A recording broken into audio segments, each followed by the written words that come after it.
হাওয়া কাদের কি ধরা খাইছে, এই কথা কি সত্য?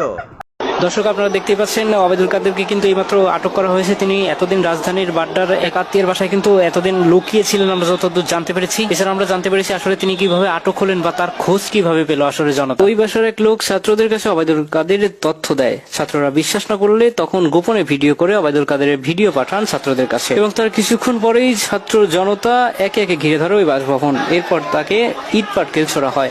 এক পর্যায়ে সেইখানকার পরিস্থিতি বেসামাল হয়ে গেলে পুলিশ সদস্যরা তাদের পুলিশের পিকআপ ভ্যানে করে বা সিকিউরিটি সেফটির যে মাইক্রোবাস রয়েছে সেটাতে করে ওবায়দুল কাদেরকে কিন্তু তাদের একটা হেফাজতে করে নিয়ে যান। শোনা যাচ্ছে জনতার ইট পাটকেলের আঘাতে ওবায়দুল কাদের মাথায় খুব আঘাত পেয়েছেন এবং আপাতত তিনি হাসপাতালে ভর্তি আছেন বলেও জানা গেছে। বর্তমানে ওবায়দুল কাদের পুলিশের হেফাজতে স্পেশালাইজ হসপিটালে ভর্তি রয়েছেন। তাকে পরিদর্শনকারী ডাক্তার বলেন তার অবস্থা খুবই বেগতিক, সুস্থ হতে তার একটু সময় লাগবে, তবে আশা করা যায় যে সে খুব দ্রুত সুস্থ হয়ে উঠবে এবং তিনি সুস্থ হলে তার বিরুদ্ধে যে হত্যা মামলা বা অন্যান্য মামলাগুলো রয়েছেন সেগুলো কার্যকর করা হবে বলে জানিয়েছেন আদালত। এদিকে ওবায়দুল কাদেরকে কাছে পেয়ে কিন্তু জনতার যে একটা আক্রোশ সেটা কিন্তু দেখা যাচ্ছে।